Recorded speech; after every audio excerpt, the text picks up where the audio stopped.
The Clinton body count is a conspiracy theory centered around the belief that former U.S. President Bill Clinton and his wife, former U.S. Secretary of State Hillary Clinton, have secretly had their political opponents murdered, often made to look like suicides, totaling as many as 50 or more listed victims.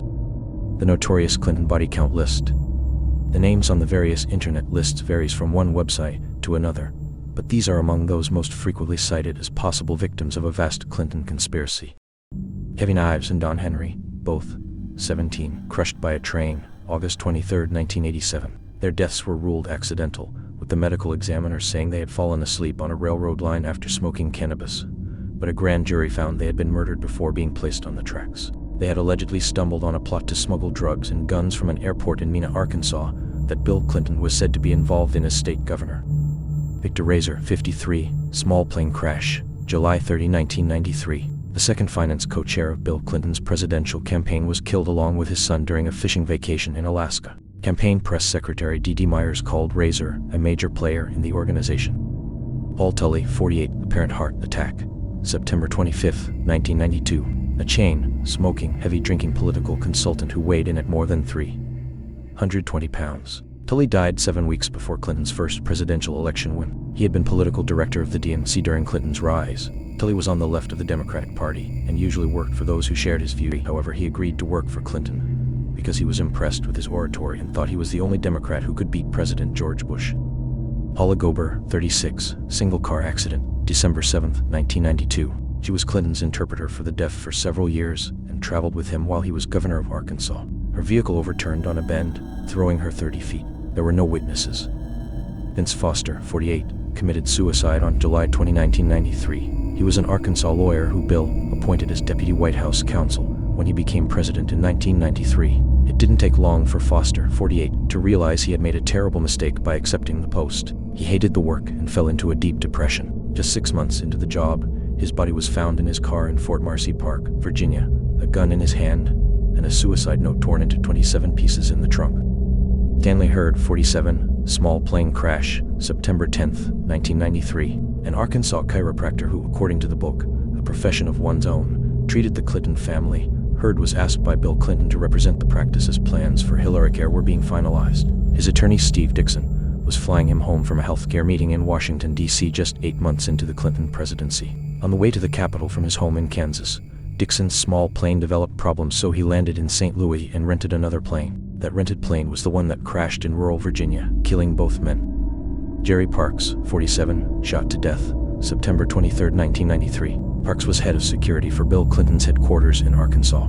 As he drove home in West Little Rock, 2 men in a white Chevrolet pulled alongside his car and sprayed it with semi-automatic gunfire. As Parks's car stopped, the men stepped out of the Chevy and shot him twice with a 9mm pistol and sped off. Despite there being several witnesses, no one was ever arrested. The killing came 2 months after Parks had watched news of Vince Foster's death and allegedly told his son Gary, "I'm a dead man." His wife Lois remarried, and her second husband, Dr. David Milstein, was stabbed to death in 2006. Edward Willie Jr., 60, was having serious money problems, and his wife, a volunteer aide in the White House, agreed to ask Bill Clinton for a paid job. Their meeting ended when Clinton allegedly forced himself on her in the Oval Office, kissing her, fondling her breast, and pushing her hand onto his genitals. 4 years later, Kathleen Willey wrote a book in which she put forward a theory that the Clintons may have had her husband murdered. She said after his death, a friend had told her that Ed had confided that he took briefcases full of cash to the Clintons' base in Little Rock, Arkansas during Bill's first presidential campaign. Herschel Friday, 70, small plane crash, March 1, 1994. Friday was an Arkansas lawyer who Richard Nixon had once considered for the Supreme Court. Friday was known as a benefactor of Bill Clinton, serving on his campaign finance committee. Kathy Ferguson, 37, gun suicide, May 11, 1994. She was the ex-wife of Arkansas State Trooper Danny Ferguson, who was named in a sexual harassment suit brought by Paula Jones against Bill Clinton. Ferguson left a note blaming problems with her fiancé, Bill Shelton. A month later, Shelton, upset about the suicide verdict, killed himself. Ron Brown, 54, plane crash, April 3, 1996. Brown was chair of the Democratic National Committee during Bill Clinton's rise to the presidential nomination and was rewarded with the cabinet position. He was under a corruption investigation when his plane slammed into a mountainside in Croatia. Doctors who examined his body found a circular wound on the top of his head, which led to suspicions that he had died before the plane crashed, but that theory was later discounted. The crash was attributed to pilot error. Charles Masner, 56, same plane crash as Brown. Meissner was Assistant Secretary for International Trade and had been criticized for allegedly giving special security clearance to John Huang, who later pleaded guilty to federal conspiracy charges for violating campaign finance laws in a case that enmeshed the Clinton administration. Barbara Wise, 48, Natural Causes, November 29, 1996. Wise, who worked alongside Brown, Meissner, and Huang in the Commerce Department, was found dead at her desk on the day after Thanksgiving 1996. Her death was originally classified as a homicide, but police later said Wise, 48, who had a history of severe ill health, had died from natural causes. A local TV station initially quoted an unidentified police source as saying her body was partially nude and her office was locked, but those reports were also later denied. Mary Mahoney was just 25 when she was gunned down along with 2 assistants at the Washington, D.C. Starbucks in 1997, where she was night manager. Mahoney, a lesbian, was also a White House intern and gay rights activist who reportedly acted as a mother figure to various women who had allegedly been sexually harassed by Bill Clinton. John Ash, former United Nations General Assembly President and UN Ambassador from Antigua and Barbuda.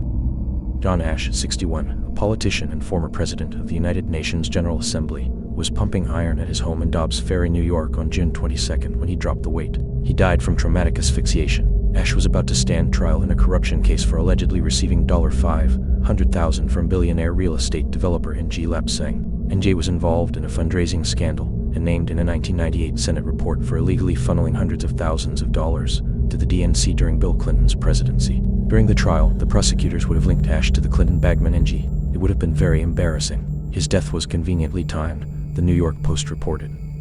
Mark Weiner, 62, died on July 26. He had been due to be part of the Rhode Island delegation to the convention, but pulled out due to ill health. However, Weiner, who was suffering from leukemia, still planned to travel to Philadelphia to see Bill Clinton speak and was dressing for the trip when he suddenly said he felt ill. Weiner, who raised prodigious amounts of money for both Clintons, never woke up. Both Bill and Hillary attended his funeral in Providence last week, with the former president giving the eulogy, remembering his old pal as forever young, forever exuberant, always just a little too much. Victor Thorne, 54, a journalist and strong critic of the couple, climbed a mountain near his State College, Pennsylvania home on his August 1st birthday and shot himself to death. He wrote a trilogy of books on the Clintons, devoting one of the books to the number of their contacts who had mysteriously died. John Lucas, 38, a lawyer who supported Bernie Sanders, was found dead on August 2nd on the bathroom floor of his Washington, D.C. apartment. Just a month earlier, he had attempted to serve papers on Wasserman Schultz in a fraud case that alleges the party had unfairly favored Hillary Clinton in the primaries over Sanders.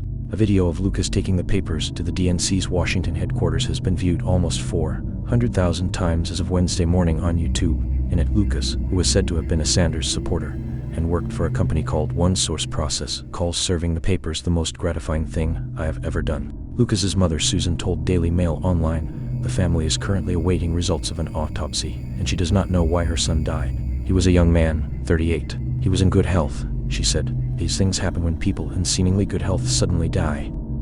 The list of deaths associated with people who had worked with Clinton was originally drawn up by radio personality Linda Thompson. She too died early in May 2009. She was 56 when she took an overdose of medication prescribed for a gastric bypass surgery she had had more than a decade earlier.